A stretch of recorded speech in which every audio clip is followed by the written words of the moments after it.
Zelina, Yes. very nice girl. She can speak English. Yes. I love in Indian dress. Okay. Sorry. Oh, okay. Nice, nice. Seen pictures, people climbing it.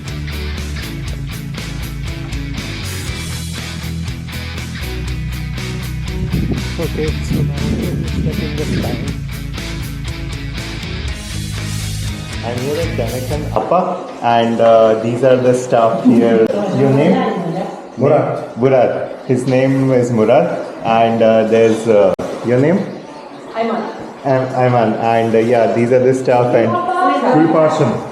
Gulparsan. Gulpashan. Okay, and this Alina. Alina? Yes. Alina, yeah. And these are very nice staff, and yeah, there was good food, and I want to say thank you. Rahmat. Rahmat. Rahmat. Jolan Gosan. Jolan Gosan. motorcycle. Yes. Go Benue. Moynaq Benue. Benue, Kazakhstan. Kazakhstan. Aktau. Okay, here's Elena. Yes. Very nice girl. She can speak English. Yes. And I also wanted to record. Can you say something for me? Anything. Anything? Anything for my journey, good journey, or can you speak anything in Hindi? No. No, I don't. No. Oh, okay. But I love in Indian dress. Okay. Sari. Oh, okay. Nice.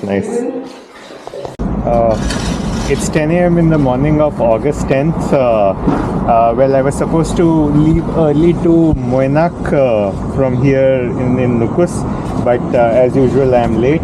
And then I have to come find a petrol station. So the one from Nukus on the way to Moynaq, that didn't have any good petrol station, so I have to take a detour and come on closer to Benue. And then I found a gas station with the petrol station here. They only had 92 petrol. I think it is virtually impossible to get 95 petrol anymore till maybe I hit Kazakhstan. So yeah, that's the update now. The other thing about the hostel, Danakan Appa, I think it was a good hostel, pretty chic and slick. Breakfast was also reasonable, and I think for like $8 with breakfast, I think it was a good deal. My next stop will be Moynaq. Moynaq used to be a port town of Aral Sea before the Aral Sea died, and in Moynaq you can actually see some of the ships parked on the sand. Well, they were earlier parked in the sea, but then the sea dried, so well, they were just left there on the sand. It's around 250 kilometers, and the road is going to be pretty bad. I should have started early so that I can ride in the cool period, but well, anyway, we have to manage with what we got now.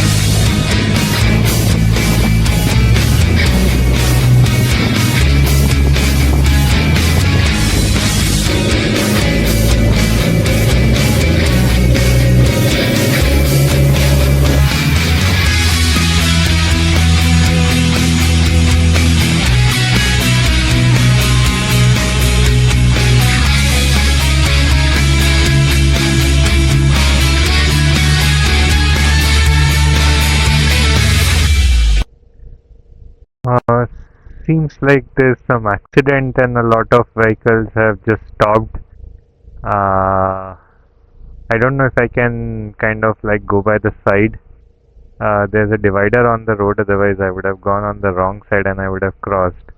But now I think I'll just wait. Okay, apparently there was a roadblock for some vehicle was supposed to pass, and it just now opened. Now all the vehicles are released.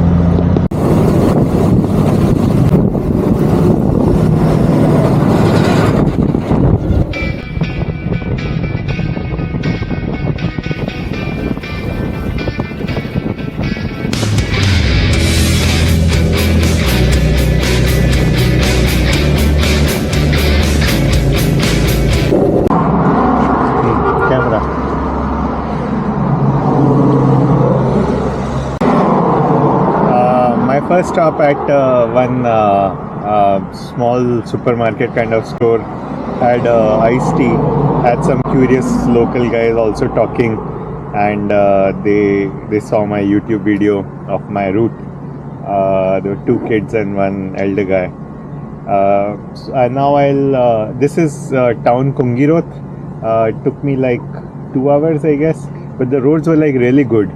I'm so far impressed with the roads in Karakkal, Pakistan. But I have seen on the map that Moynaq is another 90 kilometers this side, and I think the first 30 kilometers are okay. The next 60 kilometers are really bad. So yeah, I have taken off my riding jacket because I think I would now need to ride slow, and it has become hot. Well, not too hot. I think manageable.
It's 2 o'clock in the afternoon, and I have reached Moynaq. I will be doing some sightseeing later today, but right now I'm stopped at first Thaian Cafe. I'm going to have my lunch, and then I have looked at this place called Hostel Moynaq. It's actually maybe just probably 50 meters ahead, or maybe 100 meters ahead. A quick word about the road from Kungiroth to Moynaq. I think the first part had more potholes, and the later part of the road was actually good. But overall, it was pretty decent. I think I had stopped at Kungiroth at somewhere around 12:15, and it's around 1:50. So it took me like 1.5 hours to do like 90 kilometers. I was able to even ride at 100 at some places, but I think I was able to maintain a good 60 to 70. I think I was also able to like dodge the potholes well. Maybe it's the engine conditioning, or I don't know.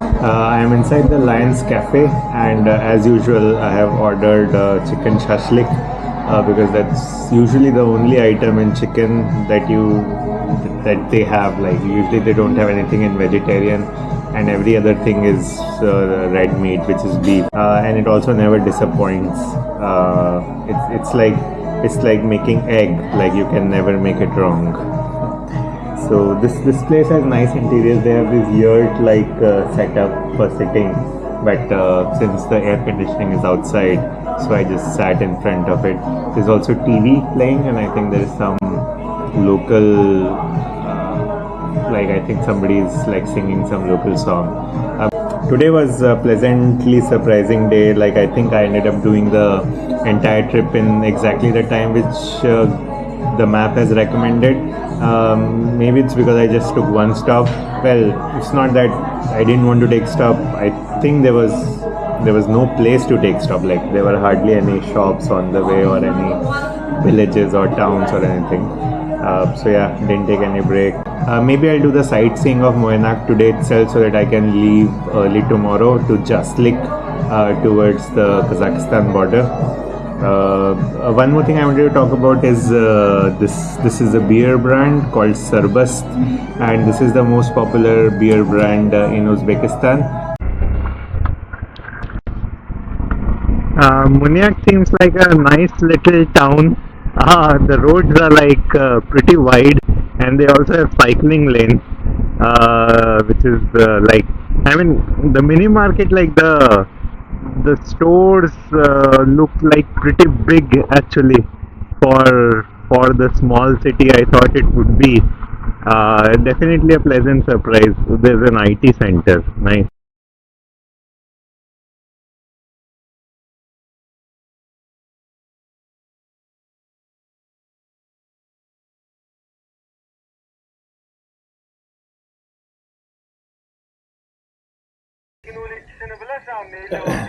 So this was once upon a time the seabed of Aral Sea, and the Aral Sea came all the way till Moynaq, and Moynaq was a port town.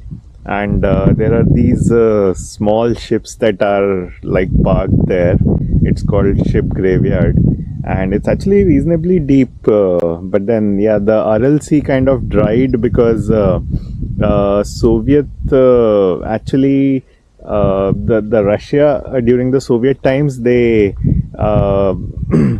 diverted the two big rivers that are coming to Aral Sea for some cotton plantation, and that's the reason the water stopped coming to Aral Sea and then it started to dry. There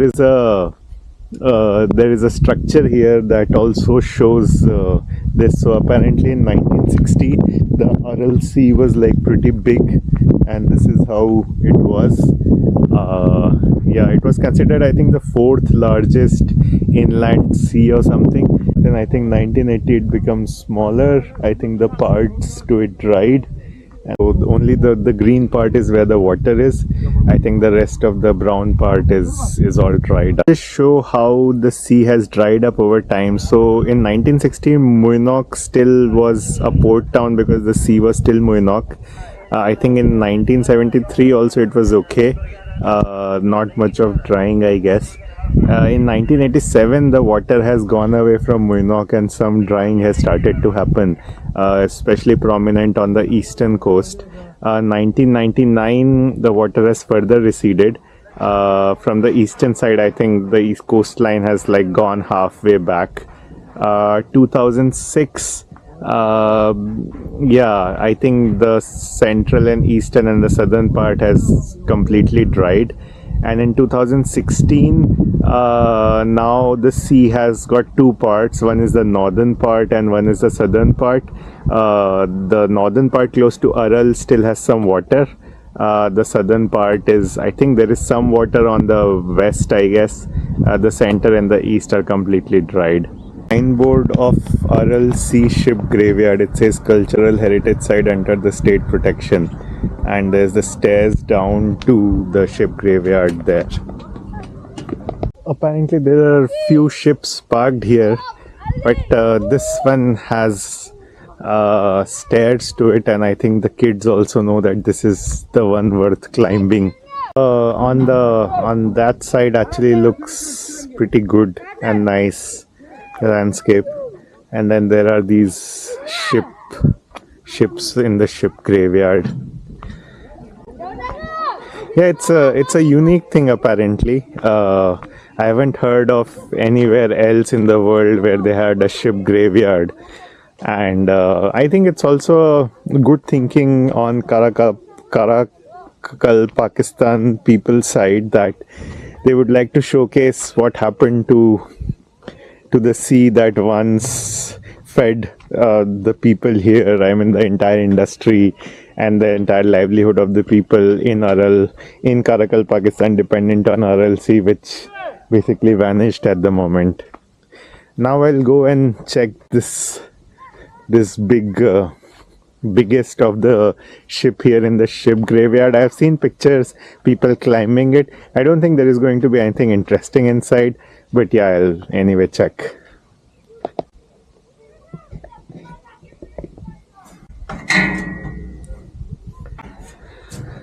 Okay, I'm not very sure if these are maintained really well, and some part may just break off.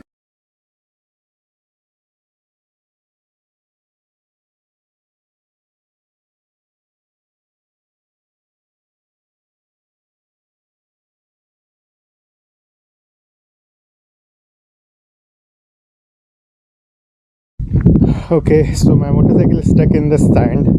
I was trying to see if I can go to that graveyard and probably click a picture with my bike.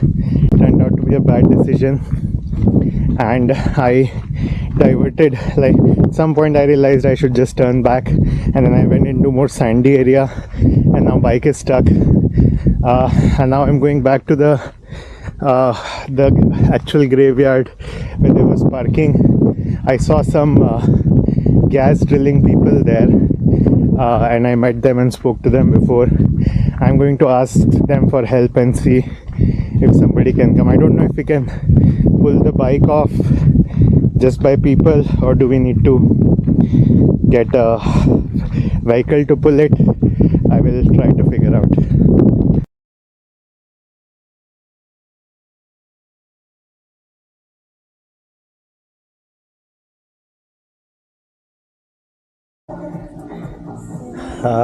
It's 8:30. We got the motorbike out. Thanks to your name, Kinjue. Thanks to Kinjue sir from the cafe I Love Moynaq. He was actually there in the ship graveyard, and I came to him. I asked him for help, and he helped. And he came and he pushed, and then we were able to take the bike out.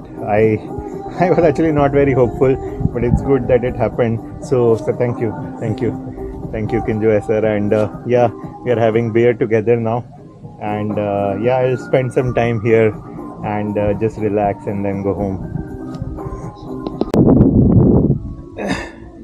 I'm at the terrace of this cafe Moynaq, where the owner helped me to get the bike out of the sand. They have this yurt stay, and there's this nice view of sunset, and they have this watchtower kind of a thing, and you can see Moynaq from here. The ships are not visible. That's the Moynaq city, that's the museum, and then this city behind. There are two caravan parked. I think these people are from Turkey, and that's the sunset, and there's music playing from the speaker here at the cafe. Nice view.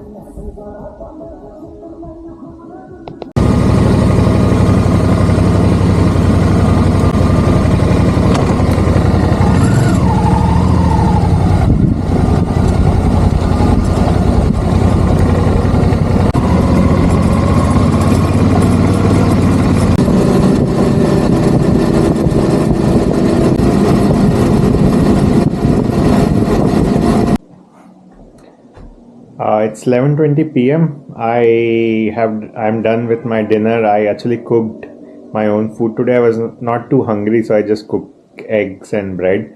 And I also wanted to quickly show how my dormitory room looks like. So it is basically 4 beds in a room, but there's nobody else. And that bed I have taken, and there's air conditioning. And the interiors are actually pretty nice, I would say. The good thing about places which are not touristy is that most of the times you will end up getting like the entire room for yourself in a dormitory, and that has happened to me in the past as well. So good. I like a bit of solitude. I think it gives me time to work on the video, and I'm not like talking to other people. I have to work on one of the videos. And I will be doing that now. I mean, it's already 11:30. I don't know how much time I will have, but I will give it a shot.